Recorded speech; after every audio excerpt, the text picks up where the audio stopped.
Hello, today I'm going over range and environmental variation lecture.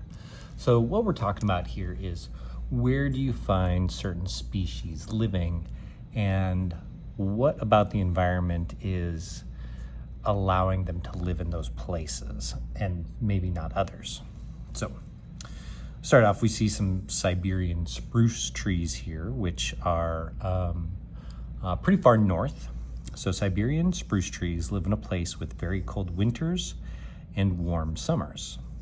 In winter, temperatures can go below -58 Fahrenheit, and in summer they can reach 86 degrees Fahrenheit.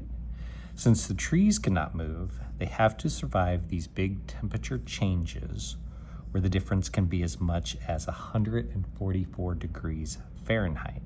So trees are in, they grow in one place, they don't move around. They have to be able to withstand both that hot and cold. But there's obviously going to be some kind of a limit where you're not finding them in hot, dry deserts. This is called tolerance, which means staying alive through extreme conditions without escaping them. So this is what the organism can tolerate. Some other organisms use avoidance, which means they escape extreme conditions by moving to a different place or changing their behavior or body functions. So migrating birds are going through avoidance. In the winter, they're going to fly south towards the equator to warmer temperatures, and then in the summer, they're going to fly north where the temperatures have warmed up and it's better for finding food and having offspring and things like that.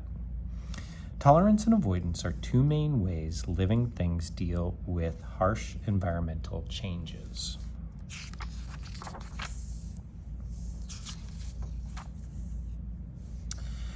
All right, so still going back to what is it that keeps these animals in certain locations, always living in the same areas. So the places where a species can live are limited by the physical environment. The environment affects how well the species can get the energy and resources it needs to survive, grow, and reproduce. So that's the thing, right? They need energy.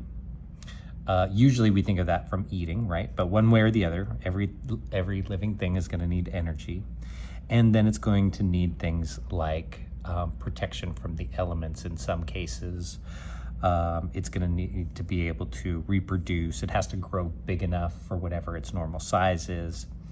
So those things all have to be done within that physical environment. For example, plants need sunlight for photosynthesis. An animal needs enough prey to eat, both of which depend on environmental conditions. That's why you're not finding a lot of plants deep inside caves, because there's no sunlight for photosynthesis. So that's an environmental factor. Extreme temperatures, lack of water, or harmful chemicals can go beyond what the species can tolerate and cause it to die. Both energy availability and tolerance to environmental extremes work together to shape where species can live.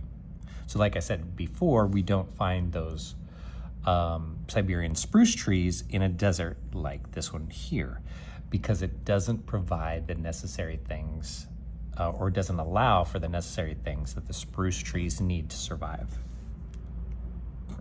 The actual places a species is found can also be smaller than its potential range because of other limits, like the ability to move, natural disasters, or competition from other organisms.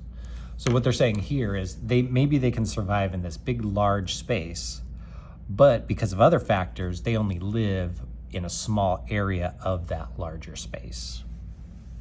That's what this is talking about.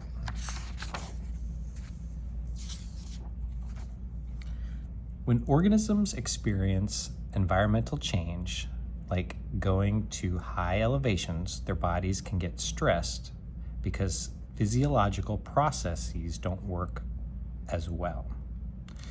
So going high up into the mountains, right? The higher you go, the more difficult it's going to be on your body for various reasons that change with altitude. So a lot of species you'll see down in the foothills, but you won't see high up in the mountains.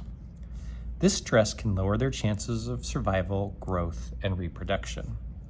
At high altitudes, there's less oxygen, leading to a condition called hypoxia, where your blood doesn't pick up enough oxygen. Hypoxia can make you feel sick, tired, and even nauseous. So this happens to people, right?